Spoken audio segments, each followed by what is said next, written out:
All right. Here we are. Here we are. It is What's up, man? Wednesday, January 24th, and I got my man Donte here with me today, and we are about to experience Dante's Inferno. What's up, bro? Hey, what's up, man? I can't call it, man. How you doing? Man, I'm blessed, brother. We spoke earlier in the week, and I sent out the snippet, and people, my best friend Tobias hit me up, and he was like, "Yo, like I feel like I don't even know my man, but I feel like it's gonna be a good one." I said, "Bro, just you wait and see. It's gonna be something to see, man." So I'm really excited about this because, like I said, you're one of the most versatile people that I know. Hold on, I had to start the podcast right quick. This is Kendrick Conversation with your man King KD, and I'm here with my man Donte Sampson, aka Dante's Inferno. And I was just talking to him about how he is the most versatile person that I know, coming from basically from the beginning to the end. I'm not going to do any spoilers. I'm going to ask him these questions so that way you guys can know exactly what I mean. I'm your man King KD again. If your people don't have Facebook, tell them to go to YouTube, The Ultimate Uplifter, all one word. I'm trying to get that built up, man, because everybody's not going to be on my Facebook. Also, on my other Facebook page, it is King KD. You can go over there and look at it. So that's a public page. Also, my page is public also, but it ain't going to be public for long. So that's what I'm trying to tell people. I'm giving y'all till about like March, and then I'm shutting this down. You know what I'm saying? And this is you're going to have to go to my YouTube or the King KD page. But I want to grow this show first before I just move it to something else because again, my personal page is for my personal partners and my homegirls, and it ain't for everybody else to see. So right now, I'm letting it be and do what it do. But I'm just telling y'all got till March 20th. That's my Air Force birthday. Go ahead and book it. March 20th. Better get to King KD or you better get to The Ultimate Uplifter. It's right there on the screen. It's right there on the screen. Let me get to it. Yeah, right there. The Ultimate Uplifter on YouTube. Because on here, unless you my friend, you ain't gonna see it. You're not gonna see it. And today is a trampoline day. And what I mean by a trampoline day, I feel like this is about to jump off like quick, fast, and in a hurry. You guys gotta know that I'm feeling this way because we already had a conversation, and so I already know. I done looked at our conversation like 3 or 4 times already, and so I already kind of know where I want to go. But Donte is unpredictable, so I'm not even going to stick to my script. That's one way to put it. Unpredictable. That's one way to put it. I know where I want to go, but Donte gonna go where he want to go, and we're just gonna follow him. This is his show. I'm following you. This is your show, baby. I'm following you, baby. Yeah, it is Kendrick. It is Kendrick Conversations, but it's your show today. You push the button. I'm just gonna go with you. That's what we doing. I'm your battle. I'm your battle today, baby. Oh man, we got Mabry in the chat. What's up, bro?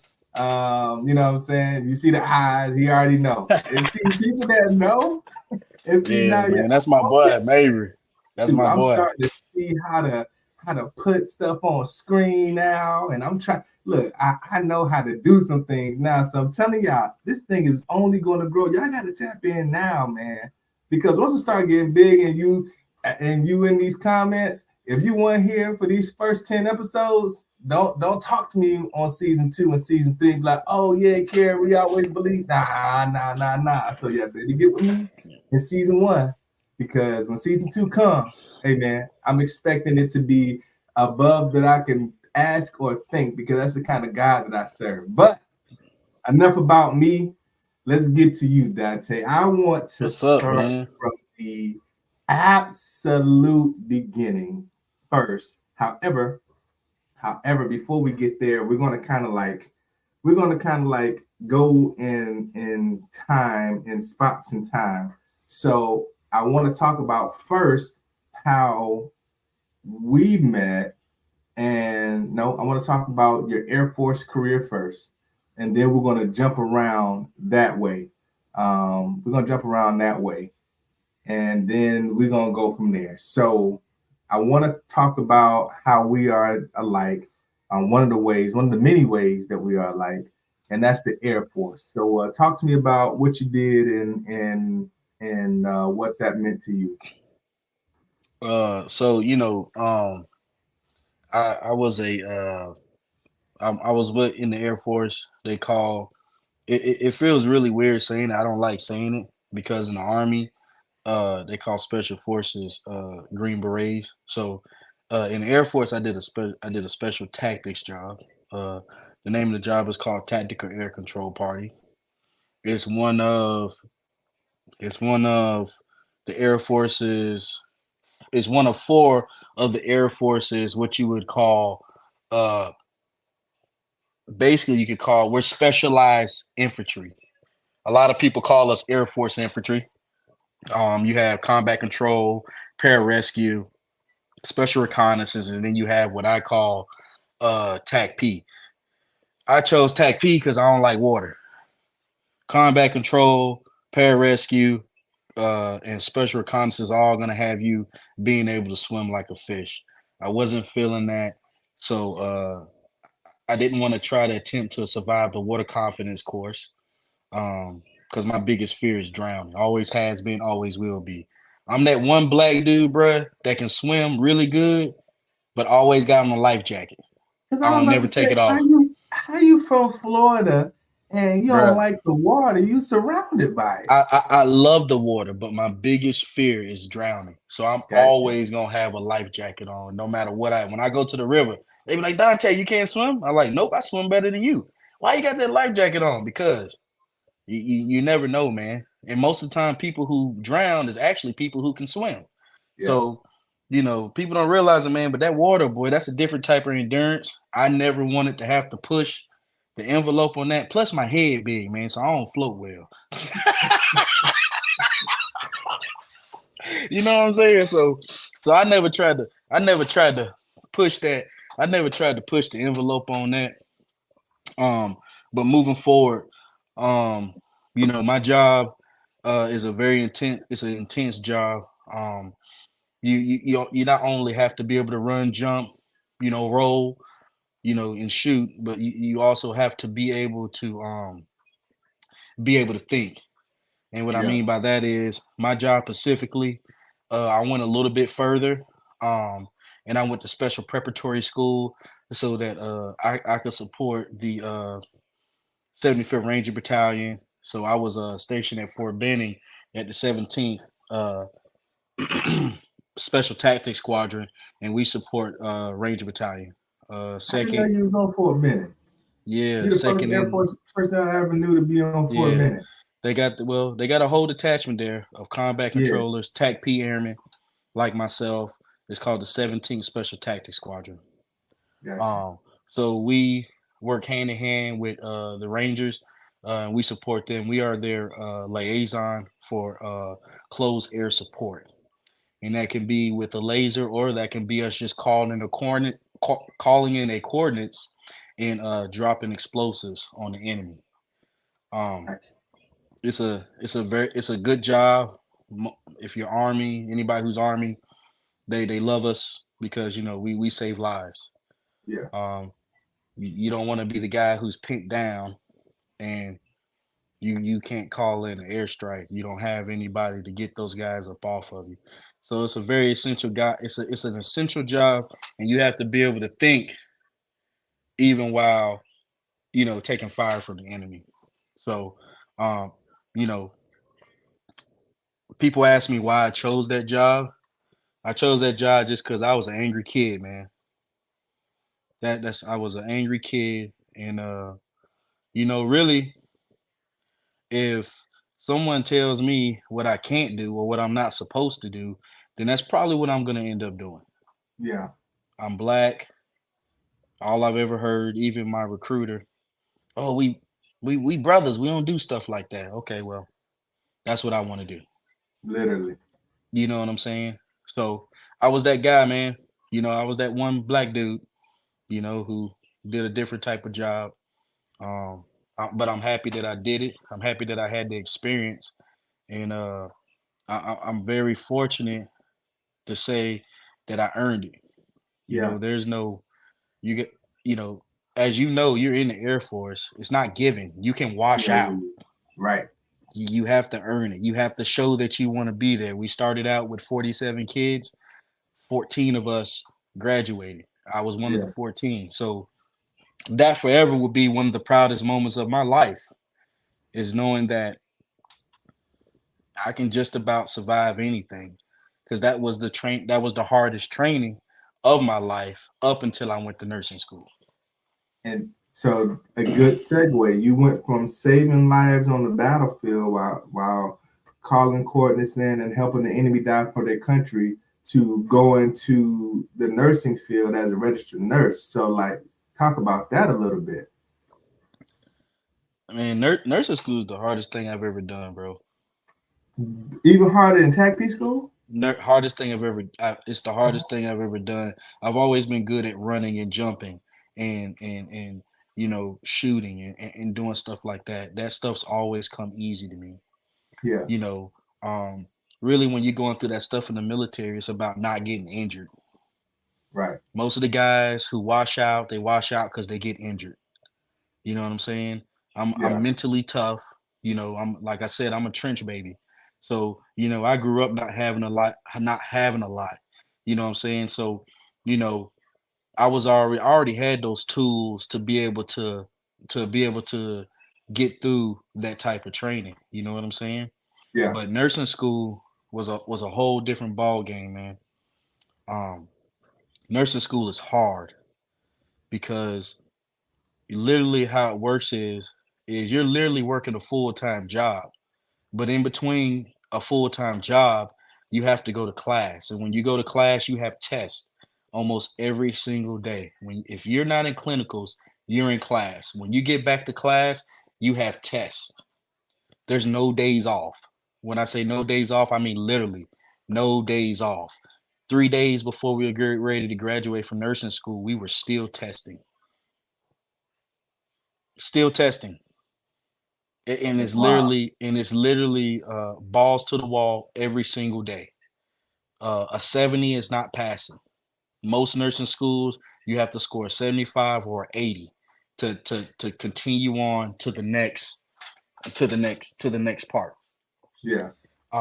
So I had to be mentally, I had to be there every day. Of course, I have kids, I have a family, so I had to find creative ways to try to go and study.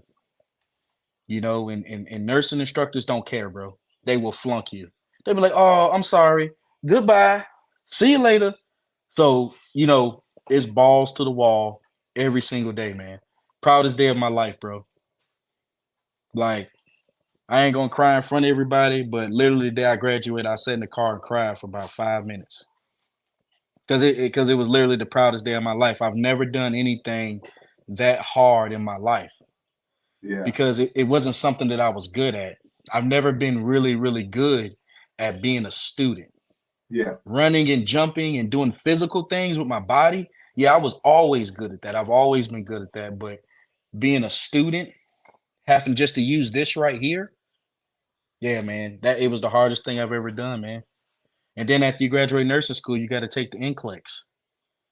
So you can go through all that school and then get to the NCLEX, which is the state licensure exam, so that you can actually go into a hospital and practice. You can do all that schooling, and if you can't pass the NCLEX, guess what? It was all for nothing. So yeah, it was the hardest thing I've ever done. Graduating was happy for about 5 minutes, and then the next day I was back to studying because I had to pass the NCLEX. Yeah.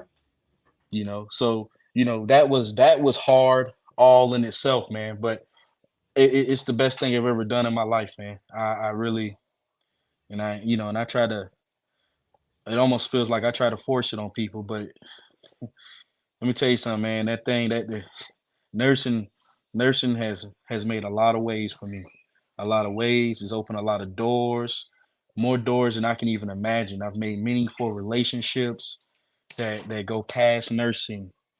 Um, and nursing is a way that your work speaks for itself. If you're a good nurse, people know you as a good nurse. Yeah. So you have people that move up, they go into leadership. Oh shoot, let me call Dante. Hey, Dante, you want a job? What you doing? This, that, and the third. What y'all paying? We're gonna pay you. What number you talking about? Things like that, man. That's just the nursing field is small. You know what I'm saying?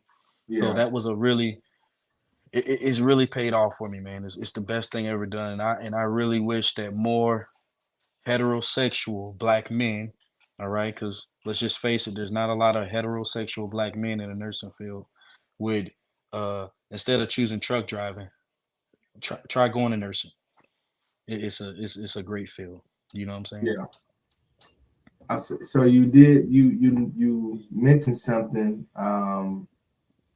that you were a trench baby. So you're saying that this was one of the hardest things you had to do because you had to use your mind. So talk about how you grew up and how, because I'm guessing the reason why it was so rewarding and it was the best day of your life is because of all the things you had to experience and endure to get to that point. And I'm sure it was a full circle point. So tell me about how you grew up and why that became so significant for you to reach that milestone.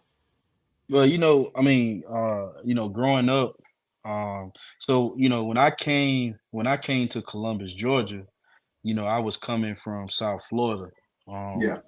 and I don't really talk about it a lot, but uh, my dad was always in the military.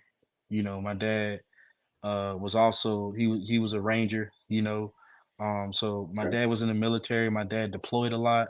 My dad really wasn't home. Him and my mom, they were never really what you would call together, except for when I was a small child. So, Yeah. growing up, I didn't really have my dad around. I kind of just had my mom. Um, and my mom, she tried to do the best she could do, but Mhm. just being a kid in South Florida with a lot of time on his hands, man, I got into a lot of trouble. I got to a point where, I had started stealing cars and stuff like that. And long story short, my juvenile rap sheet got pretty long. And So you were yeah, stealing man. cars and getting caught. Yeah, yeah, stealing cars, letting them roll down the street and doing all types of stuff. And my home situation was really messed up. Um, you know, I'm not gonna dive too deep, but my home situation was really messed up. My mom was kind of with a dude who just used to beat on me and do all types of mean stuff to me. So it got to a point where that home wasn't a home anymore. Yeah. So at one point I was considered a runaway. And what I mean by a runaway is like I was spending several weeks, um, living basically kind of like living on the streets, you know what I'm saying? Uh, up until the point where, you know, my father came to Florida to find me, because nobody knew where I was at. And in that time, I was also on probation for some things that I had done. Um, so when I came, going forward, I had spent the majority of my life without having a real, what you would call, a real positive male figure in my life that could show me a different way, because, you know, you know how it is. You know what I'm saying? When you're in a chaotic situation with people, with a lot of people who are doing the wrong things, that's kind of what you want to do. Yeah. That's what I Product of wanted to do. misencoming. Yeah. Yeah, Product of I wanted to be one of them boys. I wanted to be yeah. one of them. You know what I'm saying? I wanted to run the streets. I wanted to gang bang. I wanted to do whatever. And on top of that, I'm light skinned. Yeah. So I was gonna have to do it faster than everybody else, cause everybody think you soft. You know what I'm Yeah. saying? That's just how our community is, right or wrong. But if there's a fight, I can't wait. I gotta go now. Yeah. You know what I'm saying? So it's just one of those things, man. You know, when you mix all that in there together, man, I was really heading down a road of destruction before my father came down to Florida and came down there and got me and moved me back up there to Columbus So let and me ask kind you a of. question. I didn't mean to interrupt. During that time when you was doing all these things, did you ever feel like you were like out of place? Because again, you you're a registered nurse now, so you're on the block, you're doing these things, and I know you're saying that you were a product of your environment, but like at any point in time during that time, if you can think back, was there ever a time when he was like, "Dang man, like this ain't it. Like I don't really want to do this. Like this is not something that's going to serve me well on the long run." Or was it really that your environment was so messed up you were just like doing what you could to just survive? Was it just like a survival tactic? Is why you were doing these I mean, things? those last couple months I was in there, I was in Florida. It was really survival, Yeah, because like I said, I wasn't living at home. I had just I had just completed the eighth grade, you know. But for me, man, and it sounds sad to say, but getting in trouble was fun. mm, You know what I'm saying? You get to a point where you just don't give a fuck, man. yeah, I mean, I excuse my language, but like man. you You really, already know. you just don't give a fuck. I got to a point where I didn't give a fuck. I got to a point where like, look, I don't want to live with my mama. I'm out here. I got to do what I got to do. I'm a man. You know what Yeah, I'm saying? I eighth didn't have no grade. structure. I didn't have no Yeesh. structure. I didn't have no one to tell me, you know, hey, look, you need to come home because this is at home for you. It wasn't safe at home. Yeah, You know, grown man choking you out and doing all those types of things to you, man, and putting locks on refrigerators and You get beat. Just those are just some of the things that I experienced as a kid. That home don't feel like a home, you know. Yeah. But the streets will provide. Yeah. They will provide. Now they might provide you with a sale too, but the streets will provide. They always will provide. Now how they gonna provide? But they always will provide. Yeah. If you don't have a home, they will get you shelter. Now that, like I said, that shelter might be in a sale, but it Yeah. will provide. So that's kind of where I was at with it, man. And plus, I was young, man. You Yeah. know, you want to get somebody to go out and do something crazy, man. A 13, 14, or 15-year-old is the person that's gonna do it Yeah. because because their mind has not developed yet. Yeah. They're not able to choose between right and wrong. You know what I'm saying? So Yeah. I was really just that kid. You know, So shout out to Pops. Pops came. No one else knew where you was at, and Pops came, found you, rescued my you, man, saved your my life. my grandmother, who's no longer here, called my daddy and told him, I mean, my dad's real name is Bobby. She said, Bobby, you need to go down to Florida and you need to go get my grandson. So, that right there was like the catalyst. Yeah. And 2 days later, my dad was down in Florida, looking for me. And he found me. He talked to people, talked to the kids in the neighborhood. And one morning I was walking up to one of my friends' house and my dad was in the yard talking to him. He's like, get in the Mm. car. I got in the car. As soon as we got in the car, we was on our way to Georgia. No stops, bro. I got in the car, I ain't had no clothes, I ain't had nothing, bro. Straight to Georgia. Yeah. On the way back. And that was pretty much it, man. Changed my life for forever. Yeah. What was the do you remember the conversations on the way to Georgia, bro? I mean, because you coming off the street straight into the car to your pops. When was the last time y'all saw your pops before you saw him in the yard? Did you recognize him off rip or I mean, my dad always tried to like do as much as he could within, my dad paid child support, right? you know what I'm saying? But, you know, I, my dad didn't really know how bad the situation had gotten Gotcha. until like he would call my mom's house to find out where I was at, and they'd be like, "We don't know. Well, Mm. where's he at? What is he doing? We don't know. Well, we found him. He's back, but now he's gone again." So the atmosphere in that house. Now, when my dad got me, that conversation we had was about all the stuff that was happening to me in that house. Yeah. How evil my mom's ex-husband was. We had that conversation. We talked about those things, and some of my family had seen it. When they would come to the house, they'd be like locks on the refrigerator and stuff like that. You know what I'm saying? So, the conversation wasn't a bad conversation. Right. It was just more of a, you know, father to son. We're gonna get this right. We're gonna get you where you need to be. Things like that. You know what I'm saying? But it wasn't nothing earth shattering. I knew who my father was. You know what I'm Yeah. saying? I Yeah. had Yeah. spent time with my father when I was younger, and I knew exactly who my father was. Yeah. And that's ultimately where I wanted to be. You know Gotcha. what I'm saying? But my home situation was just so bad, man, that I couldn't take it anymore, man. Like I literally couldn't take it anymore. I couldn't live one more second in that house. You know what I'm saying? Yeah. So that's why I kind of chose, did the things that I did while I was down there. Then you get to Columbus. Yeah, man, different ball game, man. Country bumpkins, man. Country bumpkins, dog. Hey, bro, look, I swear to God, bro. I get to Columbus, man. A bunch of country bumpkins, bro. That's what I said. These Country motherfuckers is bumpkin. country as hell, bro. Country as hell. Country as hell.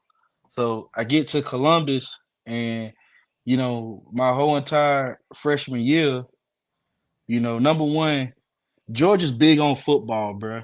Yeah. Georgia's huge on football. You know what I'm saying? And there's a lot of politics that go in. There's a lot of politics that go into football. You know what I'm saying? So when I got to Columbus, I wanted to go to the school that played football. Yeah. Throughout living in Florida, I was always known as a really, really good football player. I played running back. I was supposed to go to Lakewood High School. The coach up there already knew who I was. A little different between South Florida and Georgia is that in South Florida, we don't have middle school football. You Mm. play little league Pop Warner football all the All the way way until you get to through. high school. Gotcha. So that's a little different, you know what I'm saying? But I was known there for playing football. When I wasn't in trouble, I was a good player, but I was gonna miss games because I couldn't stay out of trouble. Yeah. But either way, when I got to Columbus, uh, you know, my dad was like, "Man, Shaw's got a really good team. You should go to Shaw." I was like, "Well, shit, that's where the football's at. That's who's winning. That's Yeah. where I want to be." You know what I'm Right. saying? It was different, man. It was different. Uh, you know, in Georgia, uh, South Florida, man, we're a lot more mixed, so to speak. Yeah. We're a little bit more ahead of the times. Uh, I can't say that it was racist, but it was a little more, you know, more, if you black, you stay with black.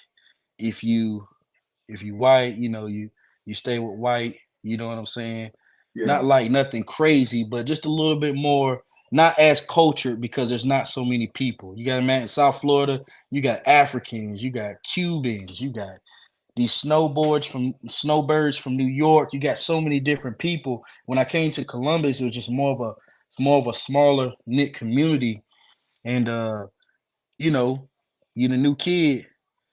Unfortunately for me, when I came to Columbus on probation. So, Yeah. my freshman year, man, I was in survival mode, man. I just really didn't want to do anything that was gonna cause me to go back to Florida because my dad was doing everything. I mean, like, bro, my dad would get up in the morning, make me breakfast. Like literally, bro. Like before I went to school, man, my dad get up in the morning, make me breakfast, orange juice, a big old croissant, you know, beef bacon, eggs, the whole nine, bro. He bought me nice clothes. I Yeah. mean, nice stuff. Got at the time, you remember Duckhead? Yeah. Duckhead khakis. You Yeah. know, I had the Gary Paytons, I had the Emmitt Smiths, I had the Deions. My dad he had it all, man. He had a nice house, man. I had my own room, bro. My own room with a big CD player, and I had a computer in my room, and man, I had my own phone. I could talk to the girls on the phone, bro. I was living, dog. I was like, man, Yeah. listen, I ain't trying to do too much. I'm just trying to navigate through. You know what Yeah. I'm saying? And not get no trouble. So, my freshman year, I feel like I kind of got bullied a little bit Hmm. because I had to hold back. I didn't want to do anything that was going to cost me, my home. At least in Yeah. my small mind, that's what I thought. My Right. dad was Right. never going to send me back or let anybody take me back. But in Hmm. my mind, I felt like I had to try to be, a good boy in order to try to maintain what I had. You feel what I'm Yeah. saying? Yeah. And then so then you get that's your freshman year. Then your sophomore year, you're off probation. Yeah, I'm beating ass now. Any nigga that said anything to me that I didn't like, you was gonna get that work. Yeah. And then you and then here Yeah. comes you and Brandon Rose. Ding ding Oh yeah, ding dog. Yeah, every ding ding every day. day, bro. Every Every day, me and Rose at Brandon y'all Rose, feel bro. like breathe wrong. Y'all coming through the wrong door. Y'all closing Man, y'all every day, locker man. too Hey, hard. look, Like man, y'all every going day. crazy. Every day, bro. Hey, look, to this day, I don't even know. I don't even know why I didn't like Rose, bro. I really don't. Yeah. We talked about it when we mended the bridge a long time ago, and Mm-hmm. we still don't know why we didn't like each other. Well, You you know, told I don't. me it You was know, because y'all so alike. Because I was yeah, like, man, yeah, I saw yeah. y'all vacationing together, but folks that are like they bump heads. So I mean, again, kindred spirit, same. One wasn't going to. It's the immovable force and the the unstoppable force and the immovable object. I just kept clashing. And one of the biggest highlights again from Shaw U was both of y'all in a picture in a land far away from here. And Yeah, for, man. for maybe for everybody else, it didn't mean anything. But for someone like me, right? I'm a pacifist. I'm all about positivity, all that stuff. And so I hope no one thinks that I'm like trying to drum up drama when I speak on that, because Nah. You're Brandon not Rose is coming a to no great drama. dude. Yeah, Brandon Rose is a great guy. Aunt Merritt talked about him. In our conversation, you talked about him. You spoke very highly of him. Me and him never had the issues. Like, always been a good stand-up dude, great father. You know what I'm saying? Just again, stand-up guy. So I said it And bro, so that he worked about 24 hours. He worked about 24 hours a he day, ain't bro. gonna see this until like 2 days from now, until he get off No, work. that You man, know what bro, I'm saying? that man do not sleep, dog. Like he take cat Yeah, naps all day. Like yeah, he got a full-time job, bro. He probably got about 3 other jobs, bro. The dude, yeah, he don't sleep, man. And, work ethic, bro. He ain't never gonna be broke, cause he gonna work. You know what I'm yeah, saying? But it was big, bro. It was big, man. And what we just figured out is that we just a lot alike, man. yeah, We a lot alike. He's not as outspoken as I am. He's quiet. You know what I'm saying? That's the biggest difference. But as far as how we move and how we ain't never gonna back down. You know what I'm yeah. saying? I'm Never. I'm I'm just about it. I'm a little bit taller than him, but we kind of about the same size. But we ain't never Yeah, gonna back down from nothing. You know what I'm saying? So it was just one of them things, man. He might get me one day, but shit, hey, I'm coming back tomorrow. We're gonna yeah. go again. So Right. I really feel like it was one of them things, man, where ain't nobody winning consistently. Yeah. I mean, if somebody was just getting their ass kicked every day, I think the fight would have been over. But It would nobody stop. was, yeah, but nobody was winning consistently enough to say, well, shit. I, It really was I just don't like want to fight no more. So we gonna Clash get of to the it Titans. tomorrow. It was literally like Clash of the Titans, man. Like hit for hit, blow for blow. Y'all just going there until someone came. Until literally we'll just be doing whatever we doing, and then we come in the locker room, y'all in there, then we be breaking it up. Like literally, it is And again. It seemed like hey, look, it and you was. wanna know what's crazy? Who was always reffing the fight? Oh, don't get me the line. Aunt fucking married. Aunt married. Aunt married, man. Aunt married, man. Oh, ain't no roll on the ground. Y'all get up, split up. All right, y'all go at it again. Aunt married. Every damn time, bro. Aunt married. There was some bullshit going on. Aunt married was involved, bro. Every single time. I don't give a damn what nobody say, cause Aunt married. Every time there's some bullshit going on, and he's so laid back now. You know what I'm Yeah, saying? He a cool customer. Every time there was some bullshit going on, Aunt Mary was involved. he's in the Either middle. he was in the locker room instigating and refereeing the fight, or he was in the fight. We've Yeah, been there too. We know how it was in sixth grade. We know how it was in sixth period. Sixth period, Jim.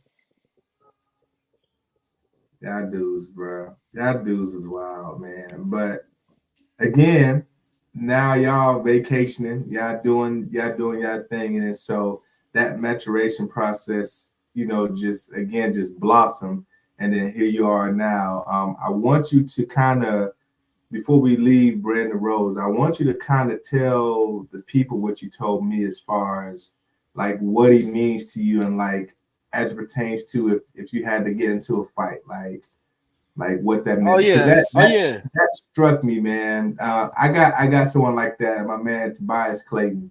Like, bro, like there's no place I would go, and if he was there, like no fear. Like I know that, just like I ain't gonna say what you said, but if he there, like we running through the crowd. It is what it is. Oh And yeah, so I want you to talk about what you said to me. like I had told you, bro. If I gotta have somebody in my foxhole, I take Rose with me. Cause I know Rose ain't no, he ain't gonna, number one, he ain't gonna give up. Yeah. You know what I'm saying? And number two, he gonna fight every single time. He gonna go. And another thing is he ain't gonna start no fight. Right. He ain't gonna start no fight. He ain't gonna do nothing stupid. You know what I'm saying? But that's who I want my foxhole. I want somebody like him because I know he gonna go every single time. I know he gonna go. I know he gonna go. Just based off our relationship. If I had to choose somebody, if you put some people on and say, hey, look, this is gonna happen. Who you want to go with you? Yeah. Besides my friends from the military, right? It's Rose. It's Brandon Rose. I got. If I gotta take somebody, I'll take Rose with me because I know he gonna go every single time. I know that if I get jumped on by 5, 6 people, Rose gonna either run with me or he gonna fight with me. Yeah, I know that. You know what I'm saying? Straight Now up. I'm probably gonna run, bro, because we ain't taking on 6 people. No. I mean, let's just and I ain't even get my teeth kicked in. I got nice teeth. You know what I'm saying? Yeah. We probably gonna run, Yeah. And I'm gonna take off running first. You know what I'm saying? But I know we got to get to it. He ain't gonna just leave me hanging. You know what I'm saying? Yeah. Me and Tobias gonna fight. And so I'm only saying that because he's gonna stay and fight, dude. Something else. But I mean, my hierarchy is to my brothers, Jermaine, Mike, and Andrew. Grew up with them, so of course, like, they ain't gonna let nothing pop off. But I mean, brother ain't gonna like, let you down. someone that's not blood, he might as well be Tobias. He done got in the gym now. He done blew up like 6, 7 sizes. So he gonna we gonna get overrun if it's like 6 or 7 folks. But then we're gonna be laughing about it the next day. So I know when you was talking about Rose, it reminded me of Tobias, my best friend. So, but we didn't come up fighting each other and beating on each other every other day. We just talk every day. So, when you get your new best friend, and the crazy thing about it is, man, is at one point, man, people just stopped watching. Yeah. They be like, who fighting? Samp and Rose. God damn, Sam, what the fuck y'all fighting about again? Man, literally. And y'all never knew. Like, people got sick of it. They were like, man, I ain't going in there, man. What they fighting about? Because everybody the crowd just trouble there. Crowd just started getting trouble. They watching.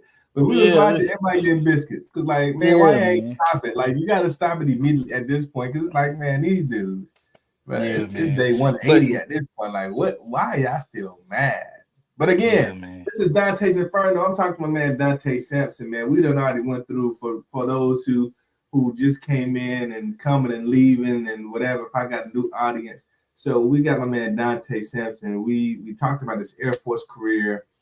He was a TAC P, and then he went from TAC P to being a registered nurse. And then we talked about his journey coming to Georgia from Florida. He had some pretty humble beginnings, was getting it out the mud for real. When people say it, they say it, but he really meant it. His father came and rescued him and got him off the streets and got him to Georgia, where we met on the gridiron, on the football field. And then we start talking about someone that has shaped his life, which is Brandon Rose. And so I want to kind of pivot with the clip, because I told you I got clips. I got about I got 5 clips. So let's do it, man. Because I know you about to step on that button. Go ahead. Yeah, I want to get in these clips. I'm gonna start slow. So I want to get your honest opinion about these things, which again, it only goes that way. It ain't you if it ain't honest. So I want to hear. Let me go to this one first. Make you hesitate to be one's friend if you see him out there moving foul on his family and on his wife? Yeah, I mean, it definitely make me put it in, look at him differently. Because again, if your morals is not there for the person who you love more than anything in his life, then what chance do I got Bingo. as your friend? You see what I'm saying? So again, you stood before God with that person. You for sure ain't gonna have my back in the street fight. That's Run up on me, try to rob me. You for sure, damn you. Hey, right here, bro. Right. Yeah, Like nah. I say, it's all about moral foundation. That's just like having a homeboy who steal from or something. And it's like, okay, well, he just steal from them. He don't steal from me. Until he steal from you. From your so, yeah. That's real though. The women league appreciate you. Stuck with you. I saw you turn your eyes. So what you think about that? Could you have a homeboy?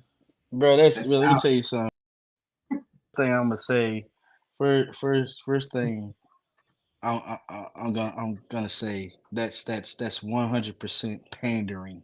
All right, you know that dude is pandering to his audience. Really? You know what I'm saying? You don't think he meant that? He's pandering to his audience. All right. Okay. He got a bunch of women on there. Like, bruh, let's be real about it, man. Okay. So my homeboy doing what he do, right? Mm-hmm. Hey, bro, listen. If you do that again, we not gonna be able to hang out no more. The fuck, man! I don't give a fuck, man. I don't care. It's none of my business what he's doing. He might have good reason why he's doing. That's just pandering, man. That's all it is. It's pandering, bro. He has an audience that wants to hear that. It's just pandering. That's all it is. I agree with him though. And so no, bro, I don't agree. Yeah, I agree. So like for me, you know, married 3 years now, I wouldn't want to be around a dude that is married. So first of all, I'm gonna be around people that's like me. I'm gonna be around people that's married. That's gonna be my space. So if someone in my crew doing that, man, like wherever we go, in my mind, if I'm going out, which ain't often, they gonna group us all together. So like if he a cheater, then they gonna think I'm a cheater. And then women talk, bruh. And I ain't got time for no conversation to get back to my wife ears, who's from St. Croix. And I'm up in this joint ducking and dodging every kitchen appliance because of who I'm associated with. Listen, I can't speak for all, man. You know what I'm saying? I can't speak for all, man. Because honestly, nobody is free of sin. You know what I'm saying? And we all can become weak of the flesh. Absolutely. All right. There, you know, we live in a time where these women, you know what I'm saying? They be looking like treats, bro. They walk around looking like a treat. Right. You know, there's a lot of temptation out here. Indeed. You know what I'm saying? A lot of temptation out here. It's none of my business. It's none of my business. If he takes care of his kids, if he's a provider, what he does outside of that is none of my business. And I'm not going to try to be in his business because, you know, ultimately, I'm Donte. Yeah. What I do is what I do, and what you do is what you do. Yeah. Now, if you go out and you mess up your thing, that ain't got nothing to do with me. Yeah. But bro, that's what women want, bro. Women be like, oh, dudes like they homeboy. So if his homeboy mad at him, then he ain't gonna do it. That don't mean shit. Yeah. All right, he ain't my homeboy no more. Well, my other homeboy, my homeboy. Man, I don't give a damn about that shit, man. He just pandering to women, bro. That's all. It's pandering, bro. That's all that was. It's pandering. These are the type of dudes that ain't gonna tell a woman that he wants some pussy. He gonna tell her that he love her. That's exactly what he doing. He pandering. He telling her what she want to hear. And just telling her like, look, girl, you look good. I don't even want you like that. I just want some. You know what I'm saying? I want to get inside. I want to get in that lining real quick. Just tell her that. You ain't got to do all that extra shit, queen bee. You're like the essence of my life. We don't need all that, cuz. You pandering. You pandering, cuz. You simping. I don't like that simp shit, bro. I swear I don't like that simp shit. I don't like it, bro. I got another one for you. Ready? This is why. Okay, cool. We are just constantly. Okay, let me be more creative. Let me do this. Let me take out on more dates. Let me do a different date.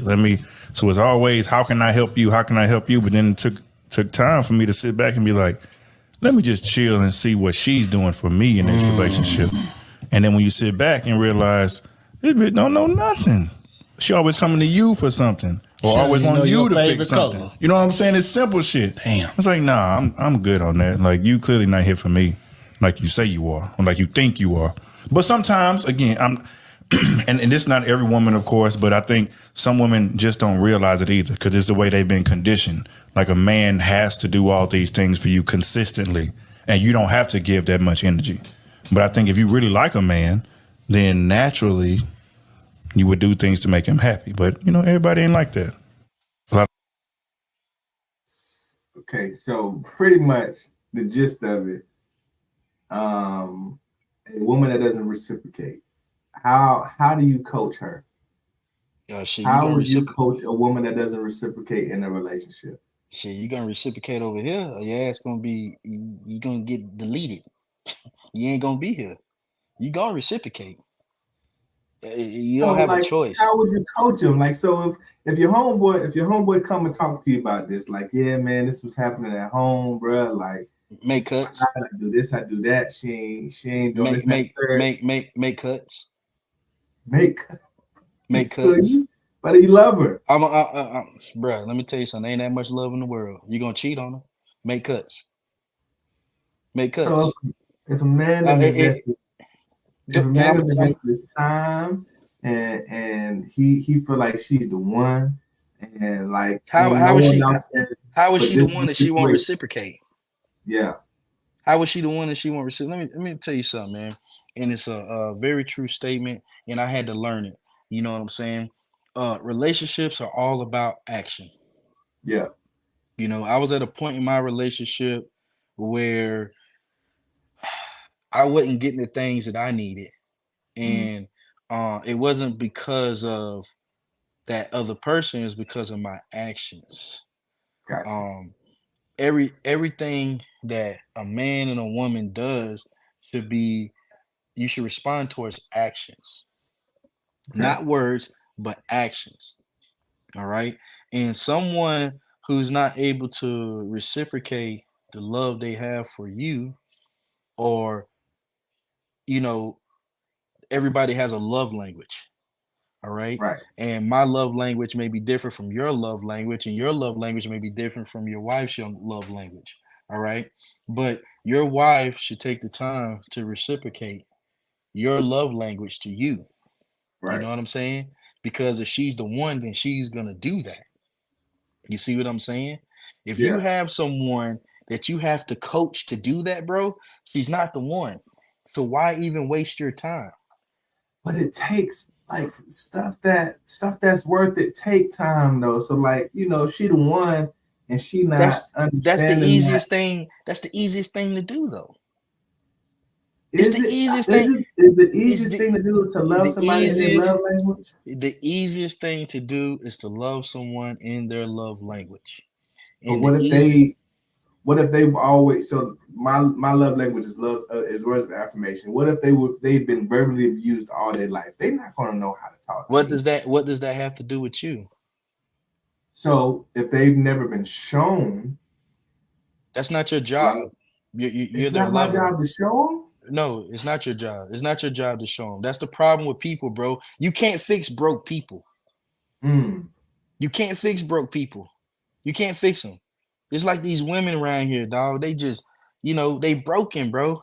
Every dude done dug them out and beat up on their emotions and beat up on their feelings. And now they can't. Now no man can deal with all the luggage that they carrying.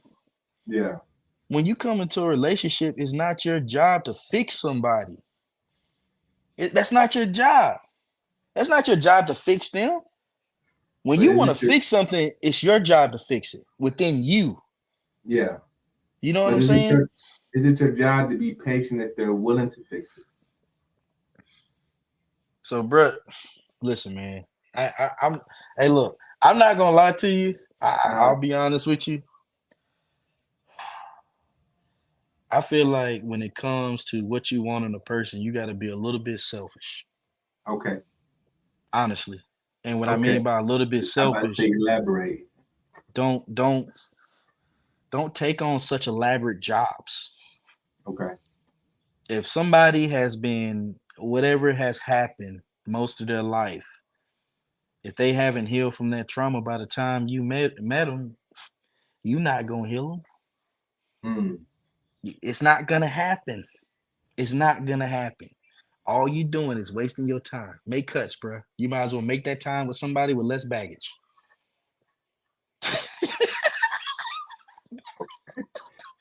To the Make cuts, next man. clip. Make cuts.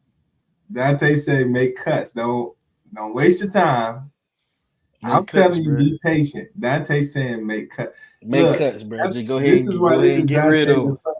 I'm the Go ahead and angel on your left shoulder. He the devil on your right. He like, Man, go look, ahead. you've been Yeah, go here too ahead. long. Like, why are you Bruh, even go sitting ahead. here waiting? Like, Bro, go ahead and get rid of them, man. Keep it Ain't moving. nobody perfect, man. There's some stuff that you can deal with, bro. But look, man, I'm, bruh, nah, make cuts, bro. Just go ahead and, you know what I'm saying? You ain't gotta leave, baby, but you gotta go right now. and I'll be back to hold you down. That's what he says that. He says that. Hey, Be back man, to hold you gotta That's go. what he say. you gotta go, man. Let me get to this next clip. I ain't even gonna preface this. Here you go. Okay, for one, McDonald's, Burger a list of jobs that men should not do, especially grown ass men. Okay, for one, McDonald's, Burger King, Wendy's. Matter of fact, any fast food restaurant. If you think that you're a grown man working in a fast food restaurant is okay, something is wrong with you. All right, leave those jobs to the teenagers. My nephew can't even get a job right now because there's some grown man in his goddamn 40s flipping my goddamn burger. Okay? Let it go. Leave it alone. That job is not for you. Anything in retail, okay? I don't want to see no grown man handing me a dress, okay? Why are you a grown ass man working at Ross? That makes absolutely no sense, okay? Target, Marshalls, like, guys, give it up. Leave these jobs to the kids. Leave these jobs to the teenagers. These are jobs you get in high school, in college. But once you're a grown man, you do not need to be working in any fast food restaurant or any retail restaurant. And for you high value men that think that it's high value to work for the city, let me tell you something. You're absolutely wrong. All right. No police officers, no firefighters, no construction workers, no mailmen, no post office. If you consider that a high value man, you're absolutely wrong. Okay. There's nothing high value about making $70,000 a year. You men that think working for the city is high value, it's actually not, okay? It's pathetic. It's sad, all right? I don't want my husband coming home smelling like trash. Yes, we do need people to take the trash out, but don't come to me thinking that that's a high value job. Absolutely not, okay? You guys need to go get some real careers, okay? Become an entrepreneur or something, all right? Own a Lamborghini or something. Like, you guys thinking that you driving around here in a Toyota and thinking that you're a high value man because you work for the post office. You're absolutely wrong. Stop it. All right. You're low value. All right. And if you want a high value woman like me, you need to switch your career path.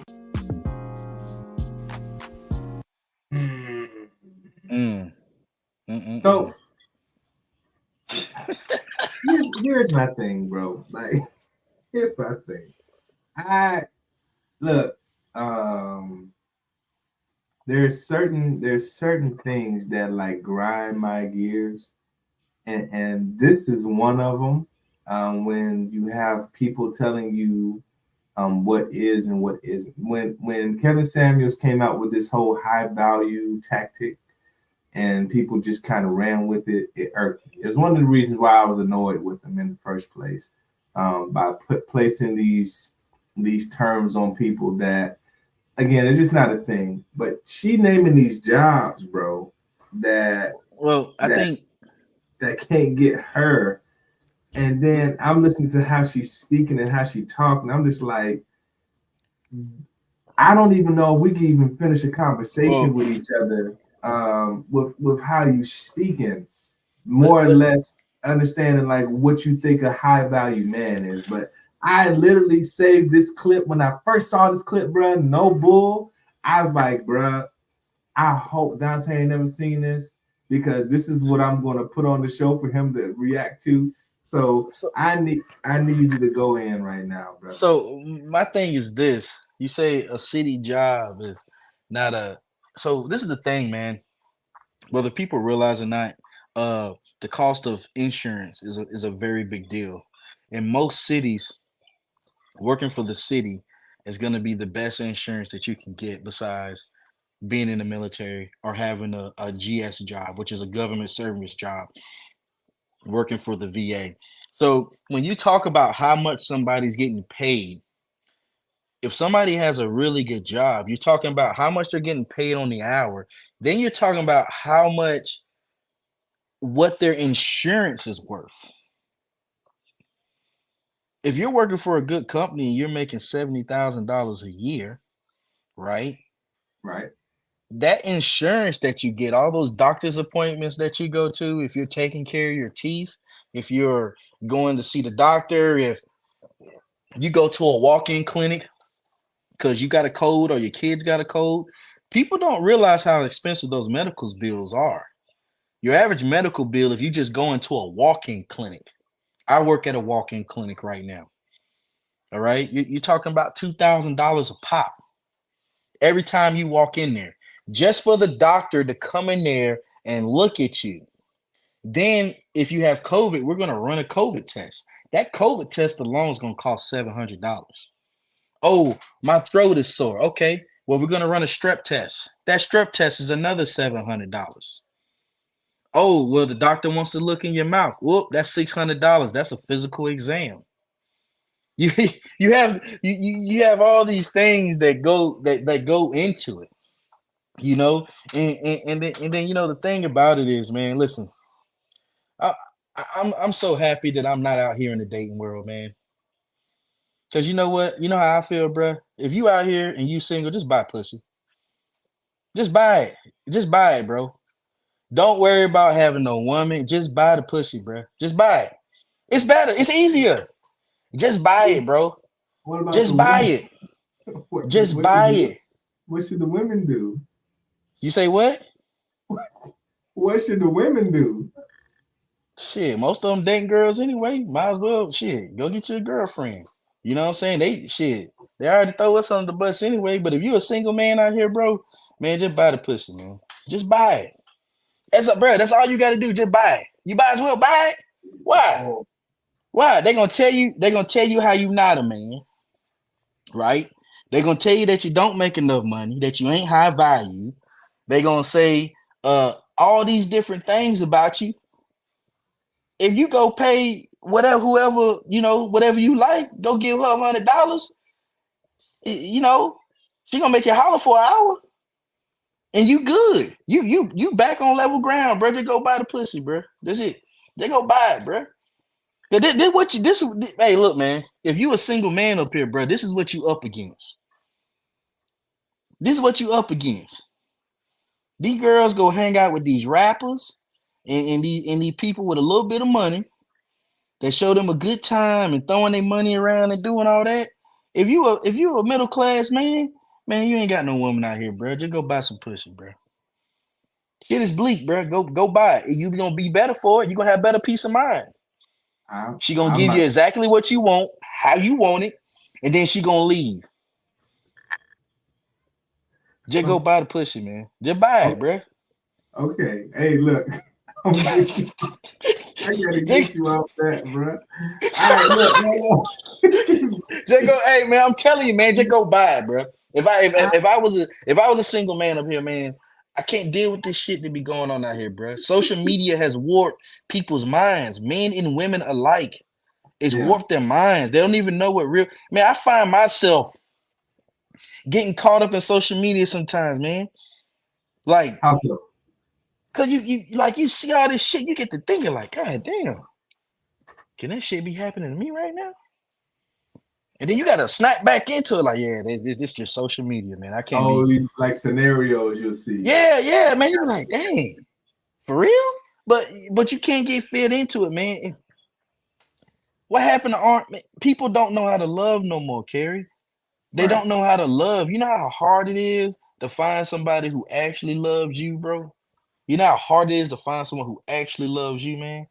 It's hard, man. Yeah, no, it's a journey, bro. Yeah, it's a journey, bro. And then you got to know, think about it, man. You got to You get got through the some people. You got to get some folks to thug it out. You got to get some folks, because at the first sign of trouble, because you know, some folks, my depression, you know, they was like, oh, I like how you look, but I don't like how you act, and I get it. But my wife absolutely thugged it out. Came in at the height of my depression and stuck it out. Now she got some trauma. There was some trauma that happened with her thugging it out, but I feel like, you know, but she love you for you though, right? she loved me for me, but I feel like her reward hasn't even come yet. Like, she loved me for who I am. I just feel But like when I let me ask become you a question. fully healed, You keep she's saying gonna be like, that it was your depression, right? yeah, So two things with saying my depression, that's accountability and that's ownership, okay? for sure. So in order to change something, you have to recognize that you have a problem, and then you have to Mhm. take ownership of the problem. You've already Yeah, done those two things.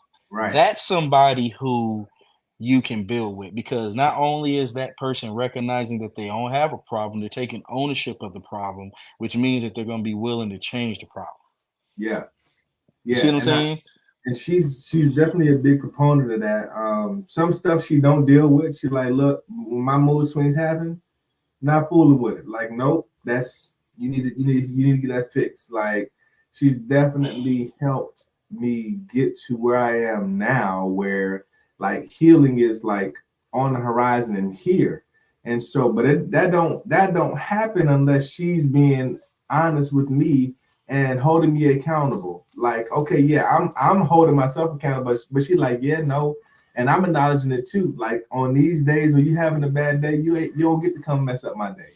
You don't And get you to know, come and blow my stuff up. Like, cause I'm gonna be happy today. And you know, boom, boom, boom, boom. And then she does the same thing. When she has her stuff, she won't come forward with me. But that would be the difference. Like, when I was messed up, she would feel it. And she would tell me, all right, look, I'm gonna go get my nails done, I'm gonna go do this, and I'm gonna go do that. And but then with hers, I won't know. And then, you know, I'm in my feelings, I'm a Cancer. And I was like, well, baby, you ain't talking to me. Well, you know, I wasn't feeling good. It's like, oh, okay, makes sense. So just communicate that with me. But she's just like, look, I'm gonna get to the communication part, but until I get to that part, I'm gonna make sure I'm not affecting you when I'm affected. And you talked about that effect. There's a big effect and difference. affect, there's a huge difference. And you know, another thing, man, that I tell anybody this, man. People ask me, you know, I think the most important thing is, man, is you know, I'm 100% authentic. You're gonna either like me or you're gonna hate me, Yeah, you know, and you know, and the reason for that is like I know who I am. right, Um, I know who I want to be with. I know the type of person that I want to be with. And you know, if you put any societal standards on your relationship, your relationship's gonna fail. absolutely. I I agree. feel like that you and the person that you want to be with, I don't care what you guys like to do or what the dynamic of your relationship is, you need to be in a snow globe in that relationship. Yeah, I'm okay with it. You're okay with it. This is the standard for our relationship. It don't matter what your mama say. It don't matter what your daddy say. It don't matter what your sister say who been married for 25 years. None of that shit matters. The only two people that matter is the two people in the relationship. right. That's it. That's it. That's what I thought. And you know what? That relationship should be private. I do not believe in putting relationships on social media. Yeah, It should be 100% private. What the fuck I gotta post you for if I'm coming home to you every day? Why do I need to post you? yeah, It's none of your business. People who need to be posted on social media, you know what it is? It's just insecurity. Oh, I'm insecure. Not only do I want you to say that you love me every day when you're home with me, I want you to put it on social media so everybody knows. Motherfucker be posting that girl every day, go home, beat the shit out of her. They on social media though. I mean, you see what I'm saying, man? Like, You feel what I'm saying though? I mean, Yeah. it means nothing, man. Your relationship should be private. Private. I don't have to Yeah. post. I don't have to post mine on the internet. You wanna know why? Because I do it at home. Yeah. I'm here at home. I'm doing these things. I'm taking action. You know what I'm saying? Yeah. People just want to be posted on social media. They can't wait. Or they do this dumb shit where they post somebody and then blur out the face. What the fuck you doing that for? Oh, you scared somebody else gonna take him? That mean he wasn't yours to begin with. God damn, man, shit's so easy, bro. We pivoted again. You know, bro, what's in your cup? What you drinking on? Man, What's hey that? man, look, bro. I'm drinking my wife's wine, bro, Okay, gotcha. It's a and it's wine. super sweet too.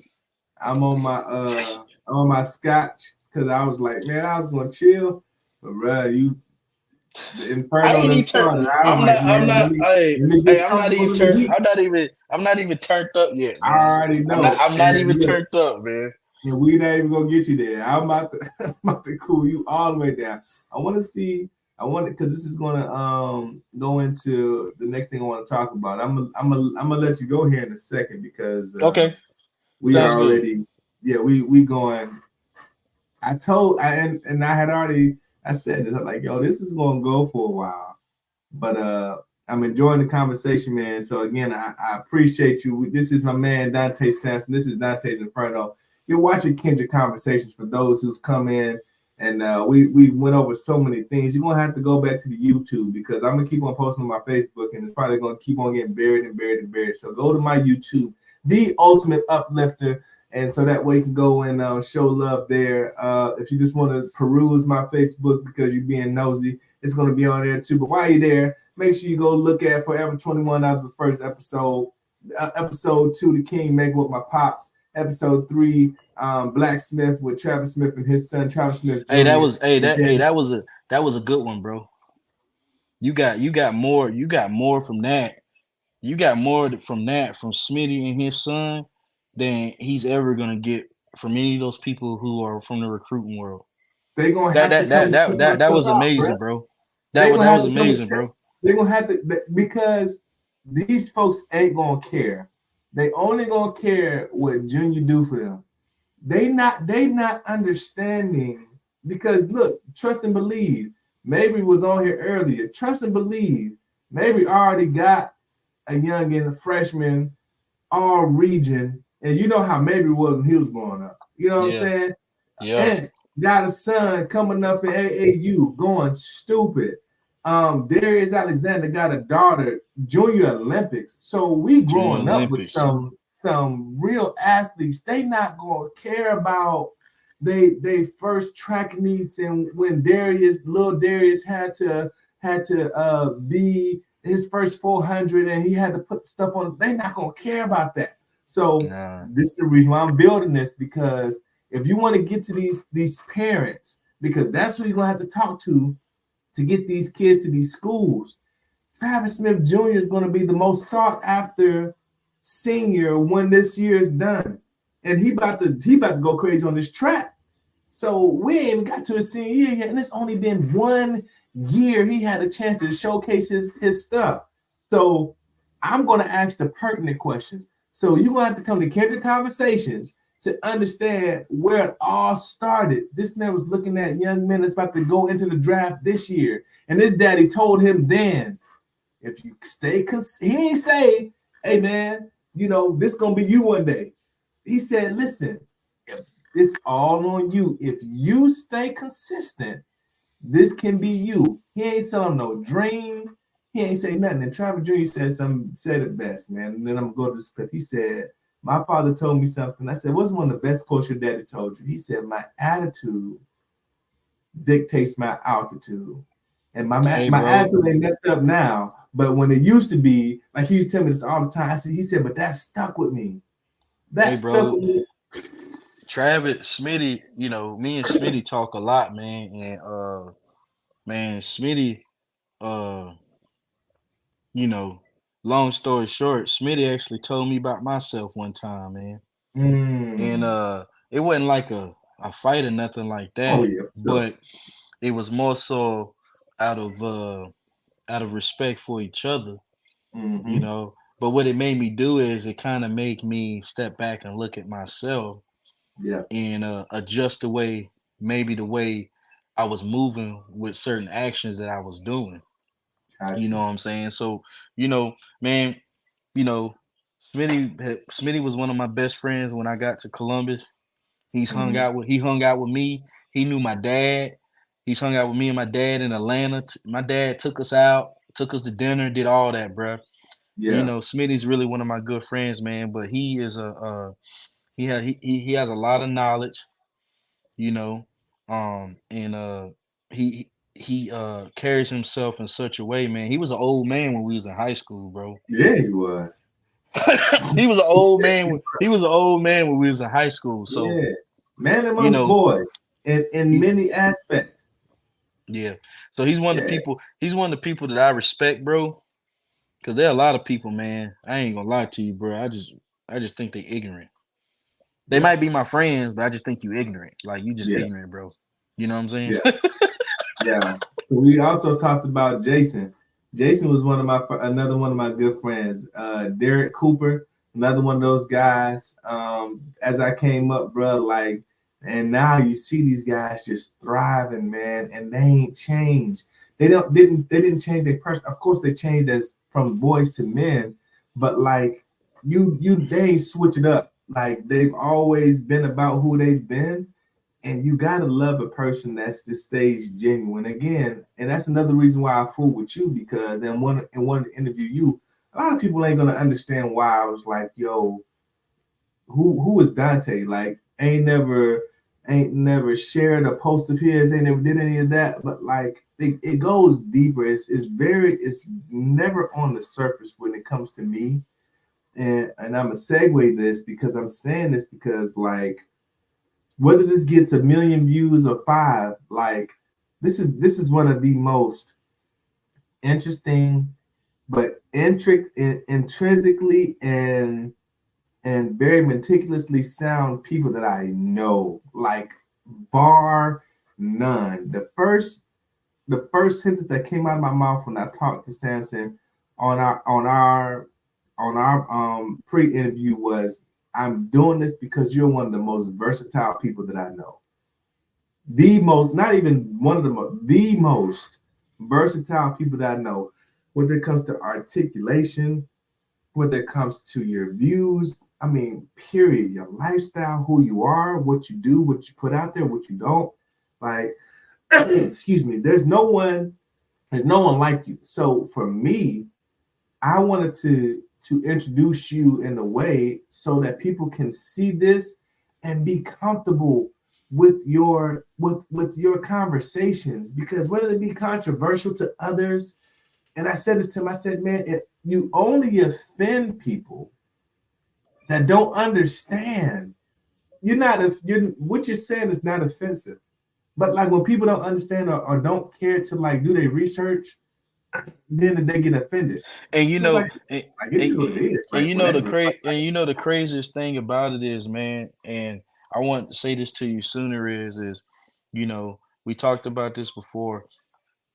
I am an individual, all right? yeah. I am a black man.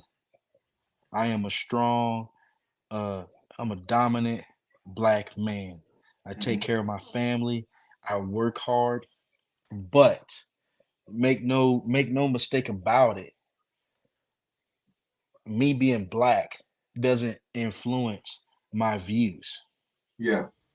The worst thing the thing that I hate to see is I hate people getting on the internet and talking about things that you won't even take the time to even research. Yeah. You won't even take the time to read a book. You won't even you won't even take the time to do those things, man. I'm a layered person because I like to learn. I like to read. You know what I'm saying? I read different things. I am not a Christian. When I read from the Quran. Yeah. Most people are Christians. Why? Because your mama was a Christian, your daddy was a Christian, your grandparents were a Christian. So I guess you feel like, well, I'm gonna be a Christian. Yeah. That's not who I am. I question everything. My grandmother was a minister, Christian minister. Yeah. But I asked myself, well, why am I a Christian?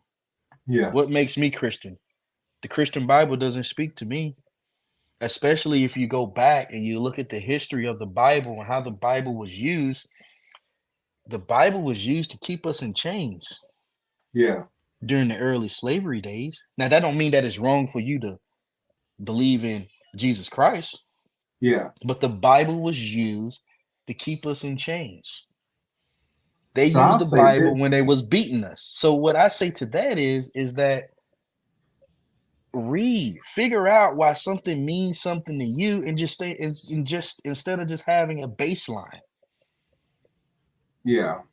You know what I'm And saying? I absolutely do. But I would be remiss if I didn't say this.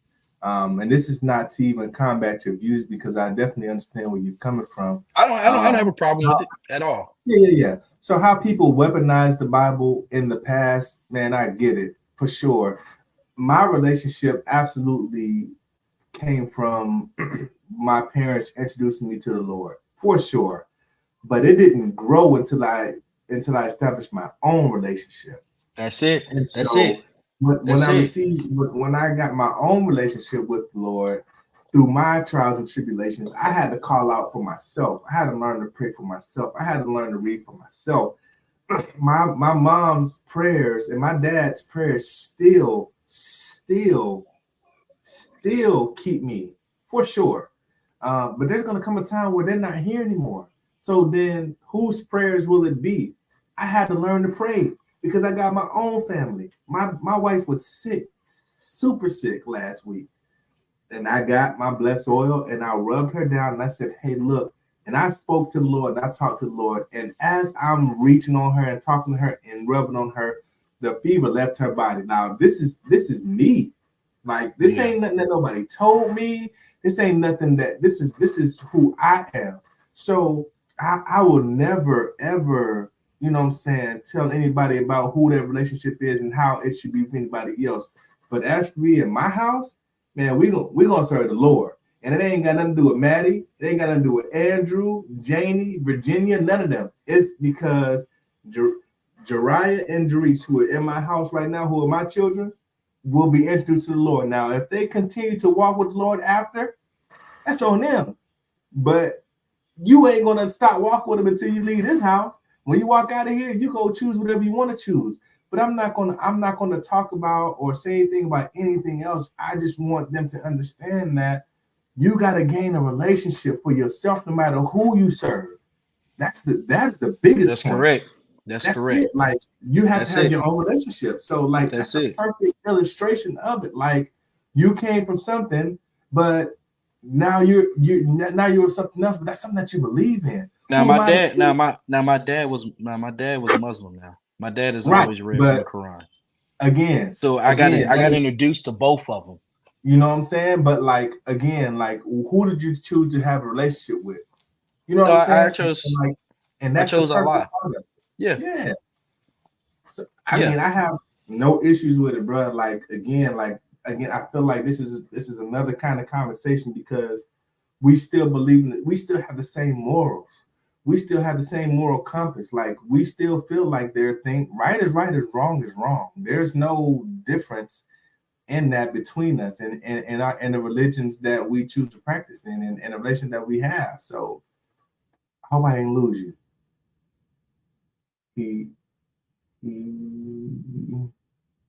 I might have lost Donte.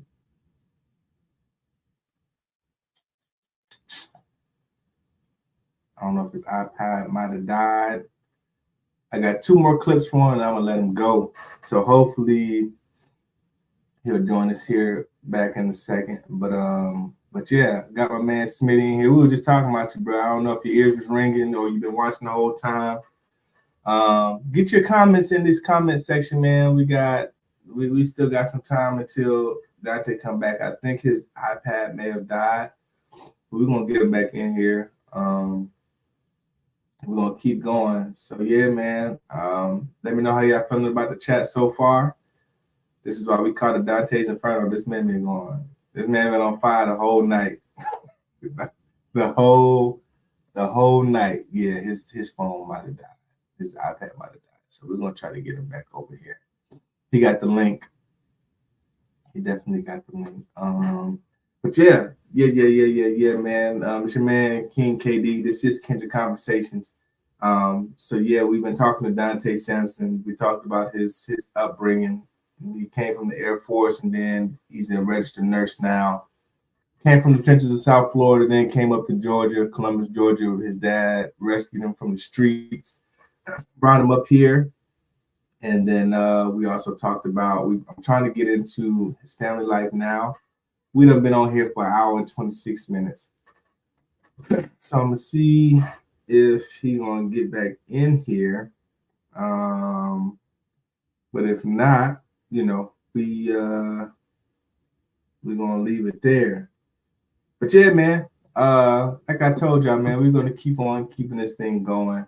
I'm enjoying these conversations. It's something that I haven't done before, but I knew that it would be good with. And he's back. Let me get him back in the studio. There you go. Yeah, man. I mean, I don't know what happened, man. We had like a power surge, bro. Yeah, like just flicker. I don't know what happened there. I'm sorry about that. Yeah. No, I thought your iPad died. I was speaking. Came back on here, so we good. Yeah, I'm sorry about that.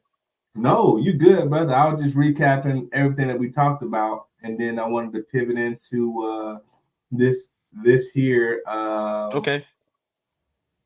This here thing. Let me see. Hold on. Hey.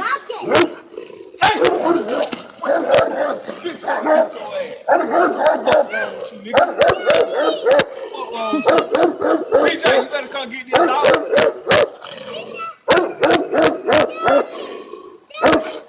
Go get it in the car, baby.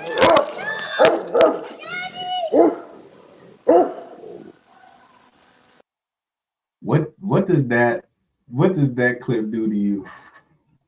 Hey, man, I think this, I'm a girl dad. I got two daughters. So I think, for fathers, one thing I think for fathers is foremost your job to protect your daughter. Absolutely. You know what I'm saying?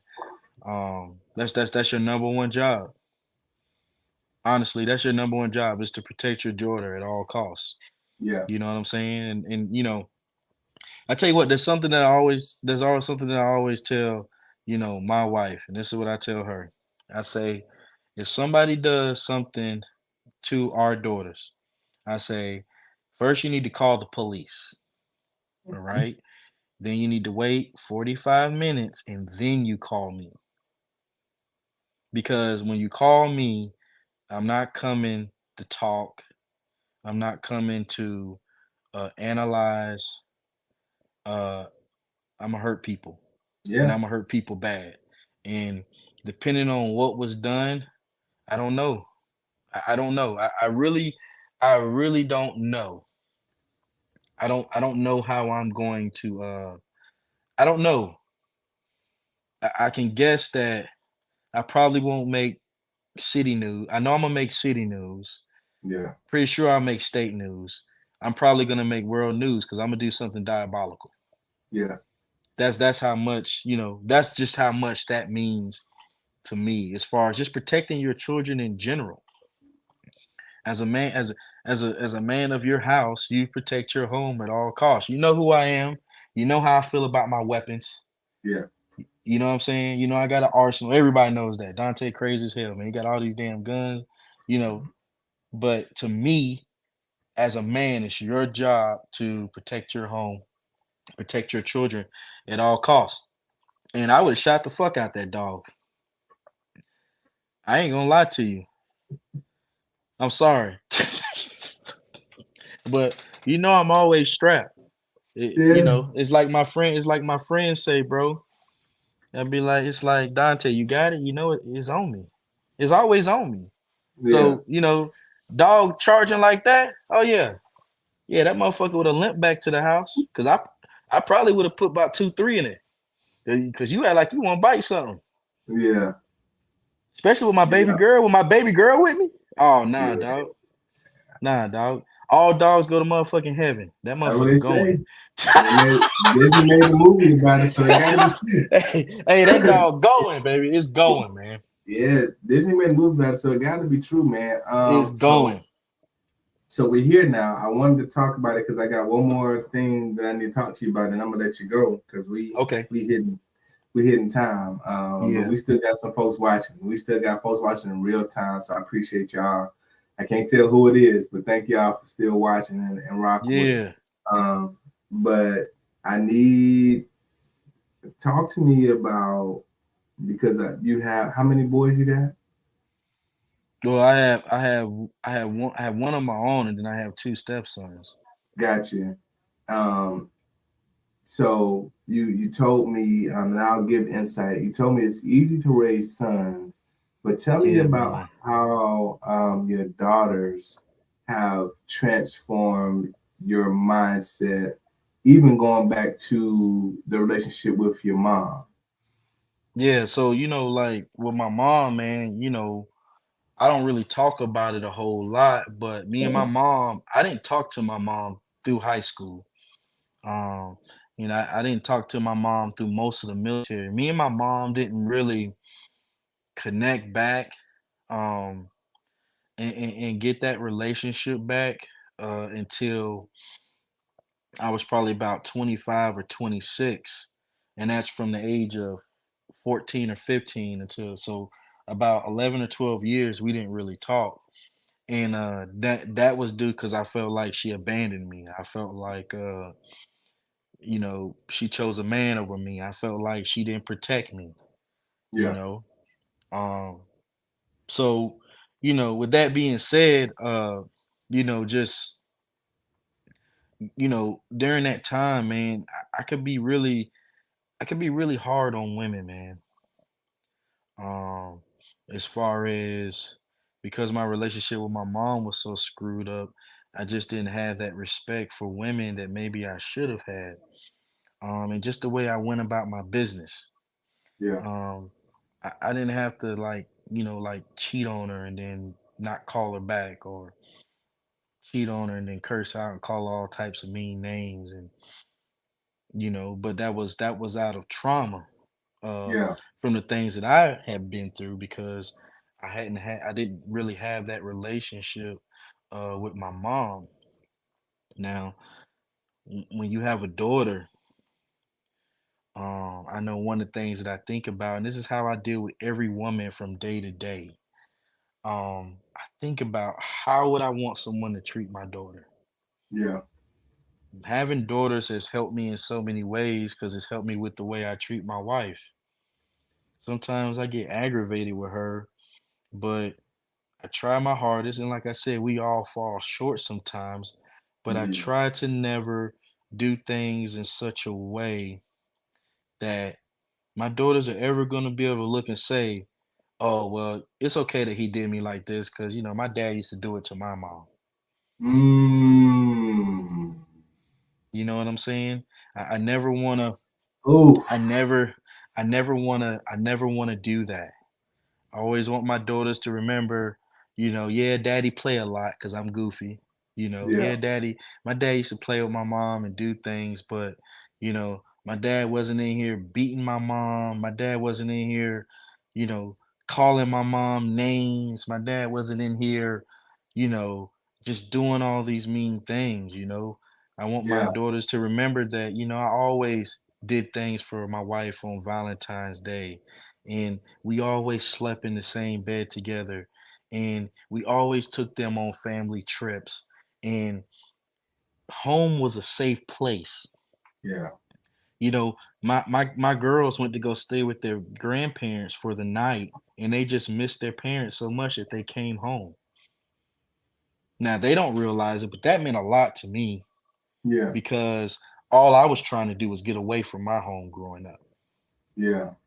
Yeah. When your kids miss home, that's a safe place. They feel safe there. Yeah. They feel at home. They want to come home.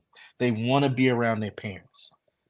You know, so that's why my daughters have slept in my bed. And my daughter, my 5-year-old doesn't as much, but my 10-year-old daughter, she slept in my bed until she was like 8.5, bro.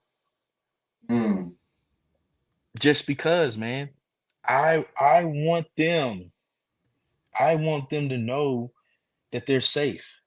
Yeah. If you're scared to sleep in your room, you come sleep with daddy and mama. Yeah. Because even my daughter, my 10-year-old, if somebody's messing with her, she's not gonna go tell her mom. She's gonna come straight to her daddy. Because she knows I mean business. I will Yeah. fuck one of these little kids up over my daughter. I'll push your ass down, then beat your daddy up. Fucking with my daughter. That's just how Yeah. passionate I feel, because I don't want my kids to grow up with the trauma I had. Yeah. You know, I had so much that I had to grow from. I just want to give my daughters the right chance. And who's a better example than me? Nobody. Who's the better example? Nobody. So am I perfect? No. But I Yeah. tell you one thing your daughters are gonna tell you. I tell you one thing my daughters are gonna tell anybody that they know. My daddy hugs me as soon as he walks in the house. And my daddy tells me that he loves me every single day, 4 to 5 times a day. And my daddy tells me that I am beautiful every single day. Yeah. And if there's something that I want, my daddy's gonna make sure that I have it. And that's what matters to me.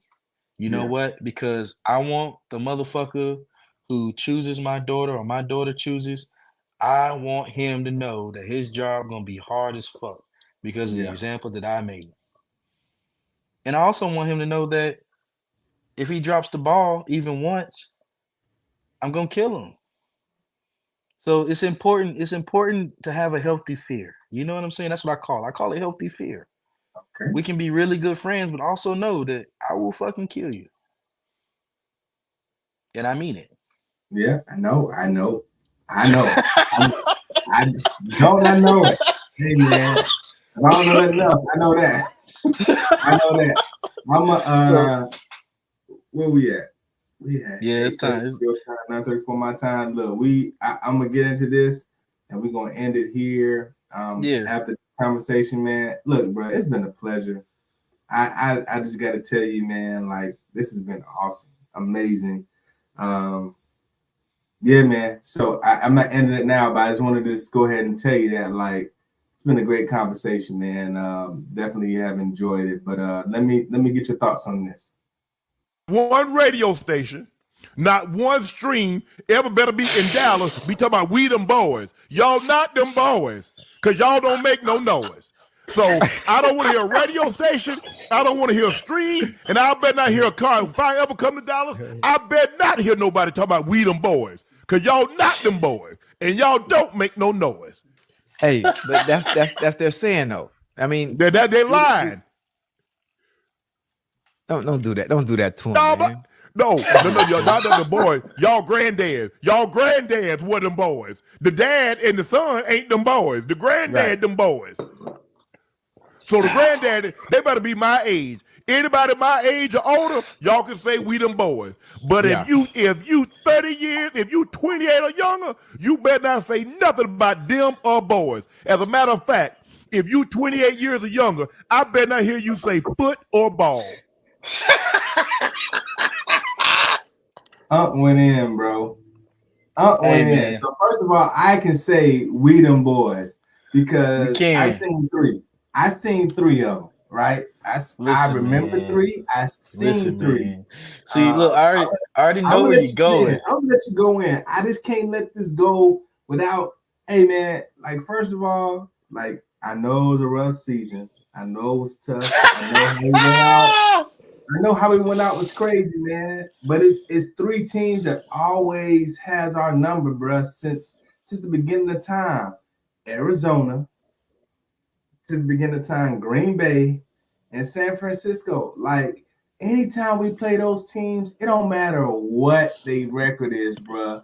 Like it's an automatic L. So I'm gonna say this, and I be telling Jason Graham this shit all the time. Listen, bro, I'm done with Dallas, man. Look, I'm not gonna cheer for no other NFL team because my heart will always be in Dallas. Okay, but let me yeah, tell you something, bro. I'm done with Dallas. Okay, Dak and that stinking ass cologne need to go. Okay, all right. Jerry Jones. All right. Just stop don't cheating. say that. Okay. We ain't doing shit till Jerry Jones die, bro. That's what I was trying to stop you from saying. Don't say that. Bro, we ain't doing shit till Jerry Jones die, bro. I'm telling you right now, we ain't doing shit. And guess what? We about to give Dak Prescott a boatload of money. And he deserves it. No, he deserves to be the fuck out of Dallas. Ain't no We're gonna one give who we gonna put that who bro, I don't give we a drafted damn. somebody? Bro, I don't give a damn who we put. Let me tell you something. Dak beats everybody he's supposed to beat and then loses to everybody he's supposed to lose to every single year. This is how it happens, right? Dak starts the season out. He's playing okay. He's not playing well. Uh-oh. Now Dak starts putting together some games. Will Dak be the MVP this year? Dak's playing really well. Could this be the year? Then he has a bad game. Then he comes back. He strings together another few games. Then he has a bad game. Now we almost 3 or 4 games into the playoffs. He strings together some more good games. Now we got the playoff hype. Oh, Dak's really got it going on. He's got CD Lamb. He's just throwing the ball all over the place. Here come the fucking playoffs. Pick six, interception.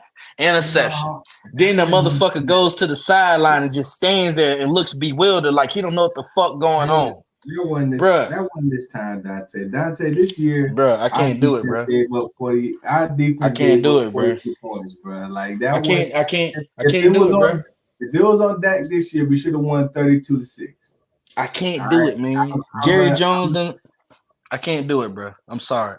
Hey, Terry, you my boy, but I'm telling you right now, the damn that's why you was damn depressed, bro. It's them goddamn Cowboys. It's the Cowboys, man. My life changed when I stopped goddamn paying attention to them damn Cowboys, bro. My life changed, man.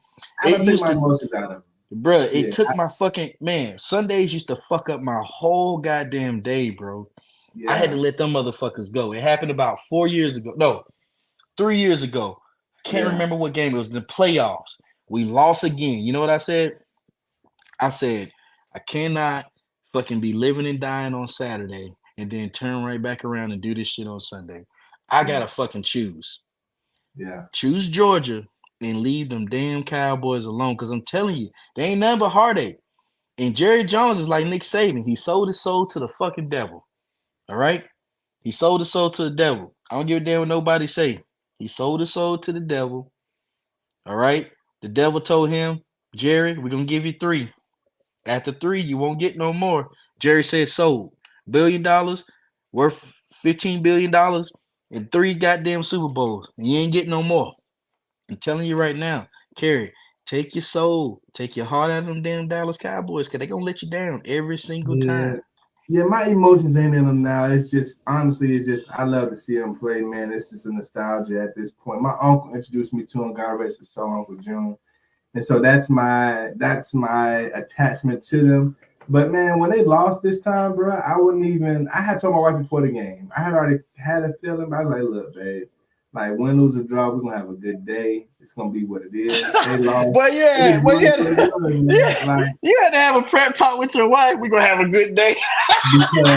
because like you said, years before, fuck your whole day up. Man, bro, me and my middle brother, we had a knockout, drag-out conversation over the phone when they lost to the San Francisco 49ers the year before last year. And like we got into it bad, and she was there, and she was like, "Nah, if you're gonna be like this ain't gonna work." So I was like, all right. And then we lost to San Francisco last year. I was better. This year we lost to Green Bay, better. I mean, me and my brother had a conversation after that game, but ain't had nothing to do with the game. It just, the natural order of things, and then it just was what it was. But man, like I love the game of football, man, and I'm attached to it because of the athletes that we grew up with. Honestly and truly, I can't get away from the game because of Chuck. I can't get away from the game because of the ants of the world, because of the Philip Wheelers of the world, because of these guys that we actually played with and went to the highest level, bro. So like, I love the game. I want to coach once I'm retired, bro. Like I absolutely love the game. Every intramural team that I coach won the championship. So like, I know ball. I love ball. Georgia, like as you know, when Menifee went to Georgia, 2004. We ran track together. That's when I became a Georgia Bulldog. So I'm coming up on 20 years. You know what I'm saying? So like, this is one of those things where it's culture now, and Georgia has overtaken the United States as it pertains to the football capital of the world. You Elite, feel baby. me? Like, the best Elite. athletes come from Florida, but the best Elite. football players come from Georgia.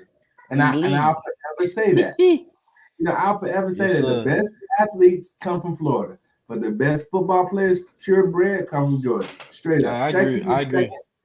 I You know what agree I'm with saying? that. It is what it is, man. But like, at the end of the day, man, we breed them. We breed them here. Like, I agree with that, bro. you know what's gonna happen. You know what's gonna happen when you get a Georgia ball on that field. You know that if something broke, something ain't right, they gonna play until them zeros hit, and then they'll get seen. Like, it's just one of those things, man. I agree with that, bro. It's the DNA of these guys that's here. And so I heard the heartbreaking story of Ant when Ant would have been in the league and probably would have been retiring this year for real.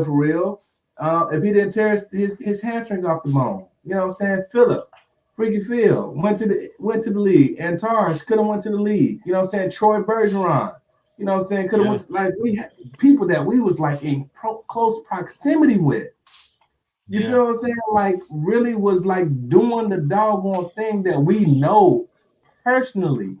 And so I just feel like it'll never be matched, man. But then you see their kids, Troy's son at Duke, you know what I'm saying? And Tar's son coming up through the ranks. Ant's son, of course, Smitty's son, of course. Like, we can all day, we're gonna hear these names and they're gonna be like, dang, where they come from? Columbus is gonna be on the map, bro.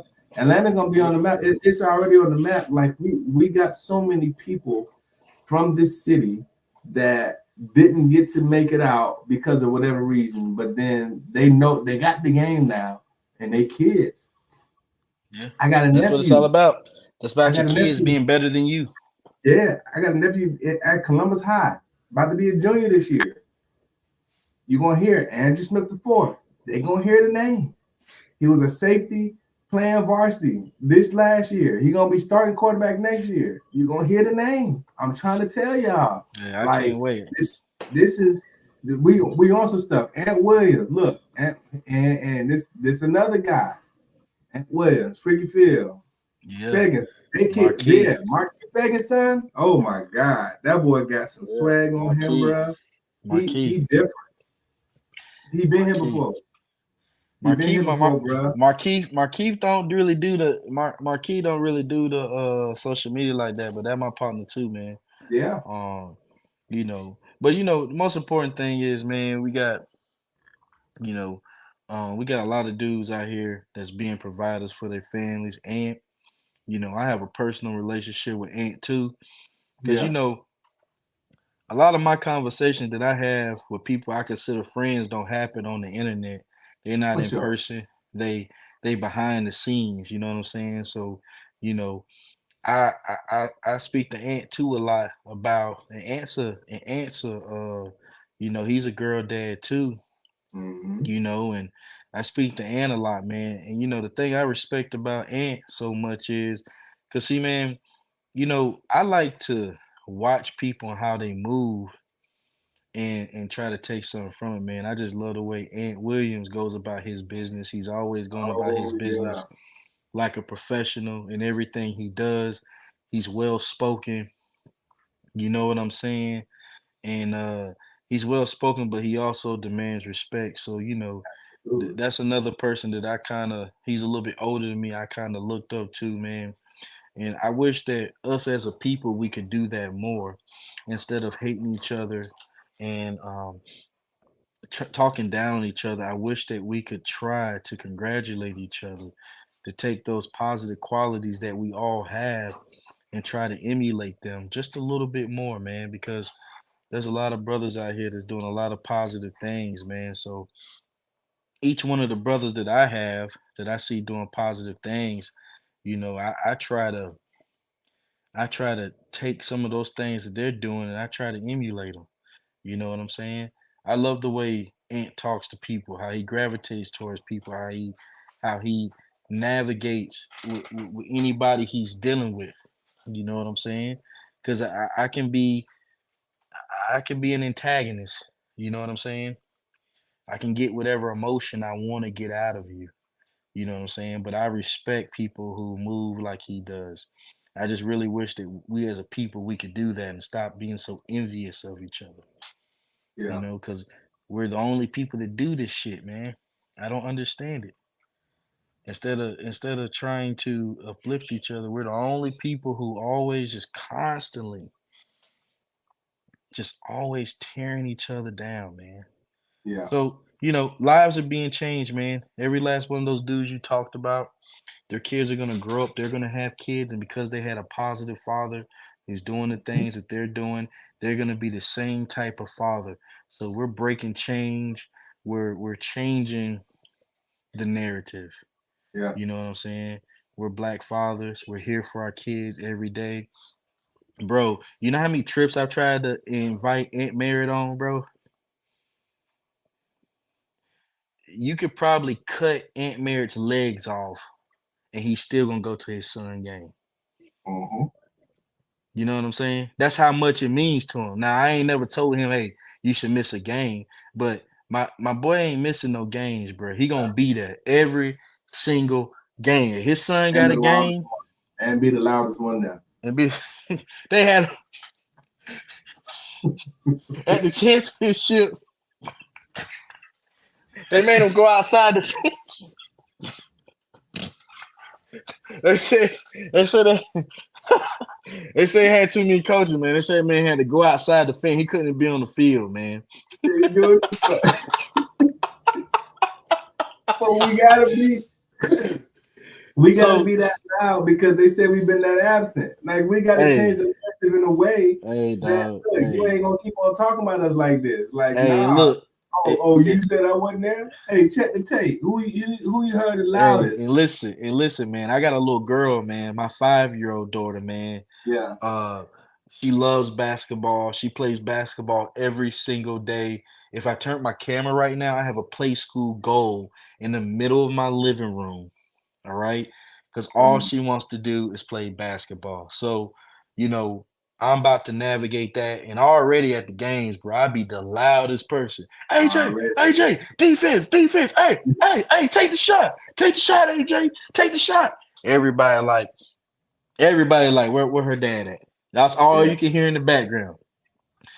So it's fun, man. It's fun. It's a lot of fun, man. It's a lot of fun, man.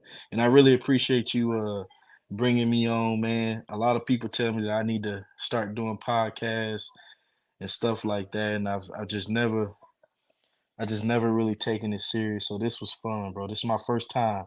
You took my virginity with the podcast thing. This is my first one, bro. So I appreciate it, man. Thanks for bringing me on, man.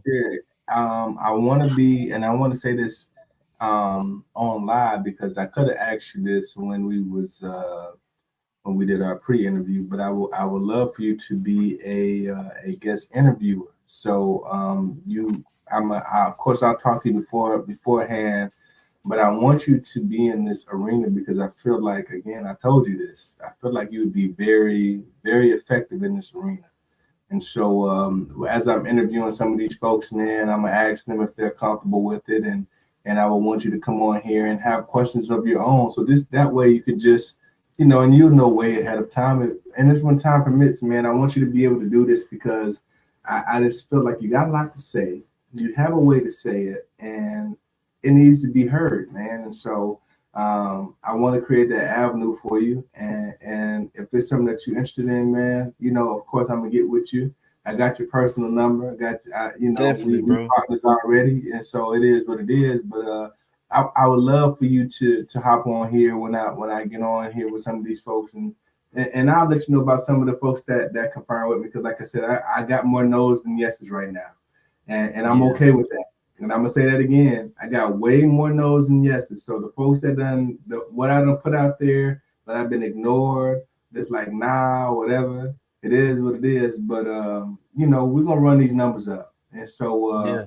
when we Hey, get these folks you on got here, the right idea, man. I'm telling you, yeah, you got the right idea. I came on here because number one, I respect what you're doing. You're trying to create your own platform. You're trying to create your own lane.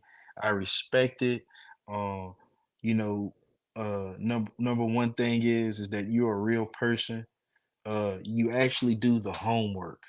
for sure. You do the homework, so anybody out there who told him no, just know that he's going to call you days before your interview. He's going to do the homework. He's going to discuss with you. you know this is not like, you know hopping on damn live like I be doing and doing that crazy shit, with the Georgia games. He's actually gonna do his homework, and he really wants to get to know you. And you should take that opportunity and give him that opportunity, because I really do think that you're gonna take off with this if you just keep working and understand that, you know n- anything that's worth having is gonna take work. You know what I'm Facts. saying? So don't stop. You may have 5 listeners today, you might have 30 tomorrow. You never Yeah. know. It's that one show that's gonna blast you off into a different atmosphere. So man, just keep working, bro. I'm behind you, dog. Whatever you need, I got you, bro. Oh yeah, man. I believe that, man. That encouragement means everything, man. I definitely appreciate you, bro. Like, thank you for the opportunity to talk to you. Thank you for bringing us into your world. Again, you already know what we on, man. So again, I appreciate you, brother. This has been Kendrick Conversation. This has been Dante's Inferno. Uh, one of my favorites so far for sure, man, for sure. If you missed it, I'm gonna do one more recap. We talked about his Air Force career that segued to his registered nurse career, which is what he is right now. He called himself a trench baby. So we talked about where he came from and how he got to Columbus, Georgia. I went on and showed him some clips. He gave me his raw emotion. I promise you, in our pre-interview, he didn't see any of it. I told him, I said, listen, I'm not even gonna give you no insight. I'll drop the clip when I said I ain't gonna let you know. Hey, I bro, didn't when you even know. bring me on the show, first thing I'm gonna do is go do this right here. I'm gonna go. Yeah, man. Because you I don't know didn't what's gonna even know come out my what mouth clip. now. I knew one clip. I knew one clip I'd already had, but then I was doing some stuff today, and then I got it. We got to draw emotion, so we got 2 hours, almost 2 hours worth of content right here. So again, if you're on my personal page, cool. If you ain't my friend, you ain't gonna be able to see this March 20th. So March 20th, this is done. King KD is the name on Facebook for the personal. I mean for the public page. And then the ultimate uplifter is the place to go for my YouTube. If you subscribe to my YouTube, you're gonna get some stuff. So like as this stuff go on and I get sponsors and stuff, there's gonna be giveaways and all these things. So I need y'all to tap in, man. This is only gonna get bigger and better. And it's gonna be in, man. crazy, man. So Tap in. listen, tap in now before it get big. So that way you can say, man, I was here from the beginning. This is episode 4. Dante's Inferno. We wrapping it up. I'm your man, King KD. This is King Conversations. This is Dante's Inferno. This is Donte Sampson. Give us some parting words, brother. Hey, listen, man. Don't do anything I wouldn't do, and I'll just about do anything. So y'all be good out there, folks. And on that note, we ending the stream. I'm out. All right. Peace.